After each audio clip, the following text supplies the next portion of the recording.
We got Ray and Euclid, who's kind of pushing hard to be a producer here on the show. What do you think about next year's second or third baseman? Moustakas, Cabrera, other thoughts? Ray, you're thinking like us because we were getting ready to talk. As we mentioned earlier, the GM meeting's coming up next week. That's kind of the prelim. You lay some of the foundation for the winter meetings where you see some of the movement and all that good stuff. So let's take a look at some free agent second basemen, and none of those guys jump off the top to me. Schoop's kind of interesting. I like Schoop. I like he's got some power. I'm not sure what kind of defensive player he is, but Schoop's got some power. He showed it this past season with the Twins. Love asdrubal. I like to see, a very versatile guy. Yep. Not sure if he's not a shortstop anymore, so he could probably play third or second. Dozier is a guy I like. I like Dozier. I know he's kind of bounced around a little bit the last couple of years. Wasn't he? He was on the Nationals and didn't play well enough. They went out and got asdrubal because he was struggling, right? And he's with the Dodgers. I remember him from the Twins. Oh yeah, I think the last year with the Twins he had like 40 home runs. Castro is an interesting guy. Holt is kind of that utility guy with Boston who always killed the Indians. He played very well against the Tribe. And we'll preface this by saying that Jose Ramirez has told the Indians he'll play third or he'll play second. Yeah. He would like to not bounce back and forth. Right. Reasonable request. I'd like to keep him at third, really. I don't know. 2 years ago when he moved over to second for Donaldson to make room for Donaldson at the end of the season, I don't think he played real well. The Indians, a lot of people still feel second base is his best spot. Maybe it would be if he had a full spring training to get ready. Mm-hmm. I think he looks like he's got a third baseman's body as compared to a second baseman's body. At least now he's kind of bulked up a little bit. And people think, you're in the infield. The ball comes off the bat at completely different angles, and it even as a professional, it's got to take them a little bit of time to react. As it's easier, I would think, to go from third to second because the ball's kind of coming up the middle of the field. It's a very different thing going from second to third. It gets on you quicker. You just, especially turf, all those things factor in, and he's done it pretty well. Yeah, that's not an easy thing to do. And the thing I think is going to second base, he's got to turn to double play. Yep. And he's, he's done that. He's been a shortstop. He's played all over. He's a versatile guy, but I think you need your timing there. You can't just do that. And since we did look at the second baseman, let's take a look at the third baseman and the top two guys on here. They're going to get way more money than the Indians are going to pay in Rendon and Donaldson. Anthony-Rendon, he's a heck of a player. I really hadn't seen him every day until watching the World Series. God, he did everything. Yeah. He could have been the MVP, I thought. Yeah. He's really good. I had followed them. I just liked the Nationals. And you can't compare them because they got so much young talent. What about Moustakas? That's a guy that a lot of people hear about. I like Moustakas. He always played well against the Tribe when he was with Kansas City. I think they played him a little bit at second base. He could play some third base. He turned down an $11 million mutual option with the Brewers to become a free agent. So that tells me he's looking for a lot of money, or maybe more money than the Indians can afford. So I think he'd fit well in the Tribe's lineup, but I just don't know if it's going to match up price-wise. Pablo, the Kung Fu Panda. I think know. He's probably on the way out. But Brad Miller, we saw Brad Miller. Brad Miller wasn't happy here, and then he comes back and hits a couple home runs with the Phillies at the end of the season against them. I think the Brad Miller ship with Tito sailed right out there the last time he was in the Indians clubhouse. When you look at that, what do you think the economics will be? Because it seems more and more like there's the guys that are getting $300 million and the guys that aren't getting quite as much as they think they should. Yeah, it's an interesting it really, the last 2 years, the free agents have a lot of free agent veterans. Guys like Donaldson and Bryce Harper and Manny Machado. Those guys are always going to get paid. I mean, maybe Donaldson isn't in that category, but those other two, Harper, Donald, and like a Lindor. Yeah, those guys are going to get paid as long as they're healthy and they keep producing like they have.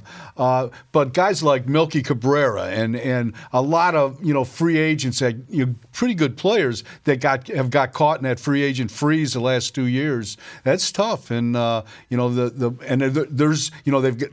get lowballed, or they have to come to camp on minor league deals, and those are players that can help. You saw the Nationals were the oldest team in the big leagues, and they were filled with players like that, Cabrera and those guys.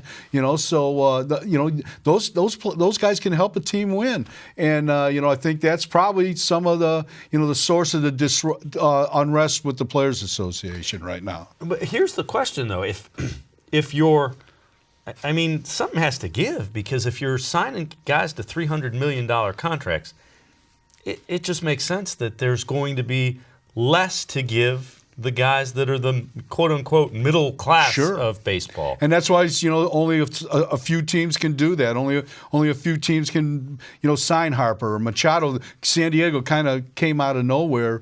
Well, I shouldn't say nowhere, because they signed Hosmer to a big contract a year before.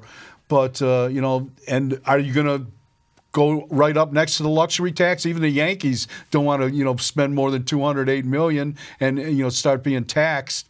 So that's a tough call on teams, and depending on their what their market size. Does it end up where it becomes the work stoppage because the players' union is the players' union going to be willing to fight for the middle class because you've got all the guys making money at the top end of it? Yeah, it's going to be. That's a question. That's a great question, and the current contract runs out in 2021, and we're going to find out.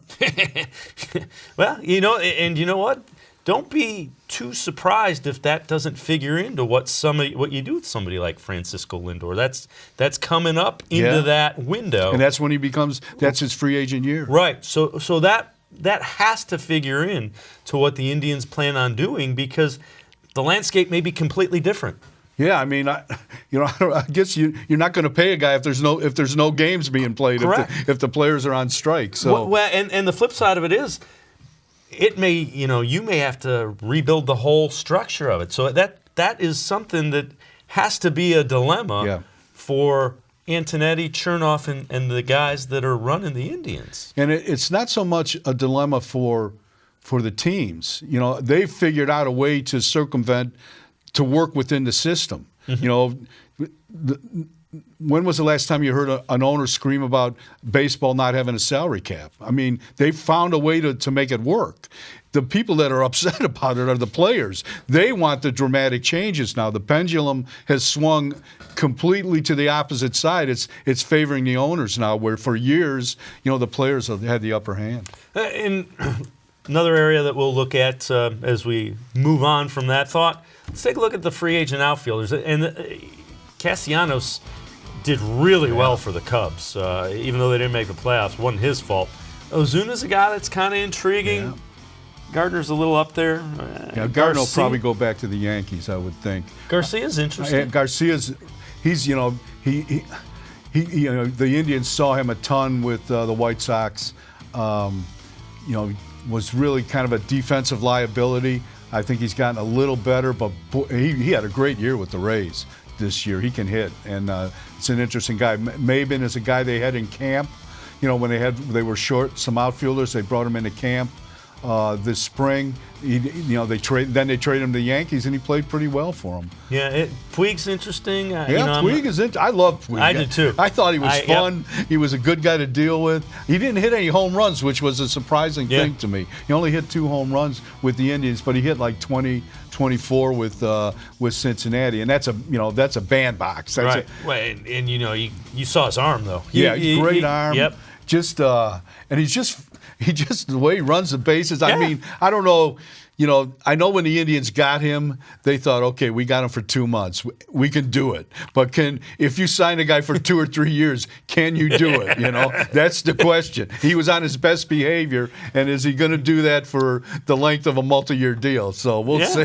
That's the question. Well, Ben-Zobrist is another guy that's very intriguing. He's very much, he can play all over. Yeah. He plays the game the right way, as they say. That would, if he's in their price range, that wouldn't surprise me at all. Yeah, I mean, he's coming off a huge deal with the Cubs. He's Tito's kind of player. Like you said, he plays all over the place. Productive guy. Beat him in Game 7, in the World Series. Had the big hit in extra innings. I don't know. He had some, off-the-field problems this year with the Cubs. I don't know if that has affected him or where he's at with that. I guess that would be something you'd have to look into. He did come back and play towards the end of the year, so that would lead you to believe, he might be looking too. But all those things factor in.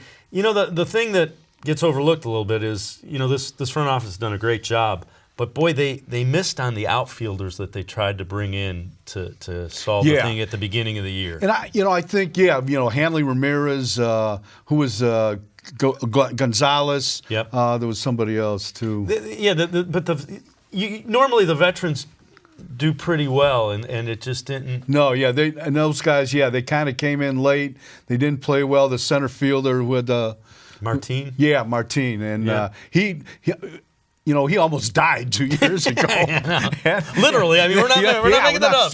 And and I think the worst thing that happened to him this past season was in the first 2 weeks he hit about 7 home runs, and his swing got all screwed up, and he was kind of an erratic player to begin with. But I think obviously I think they brought in those guys to bridge the gap. Yep. They knew they'd cut payroll, they'd gotten rid of Encarnacion, Gomes. They really kind of ravaged the middle of their lineup. So they brought those guys in to help them offensively, and it turned out that those guys were pretty much done. But they got better when they brought up, when they started playing Naquin and Allen and Mercado. Mercado, that's such an Indians kind of deal. They was a minor deal the year before. He was a guy that was a shortstop, and they kind of saw.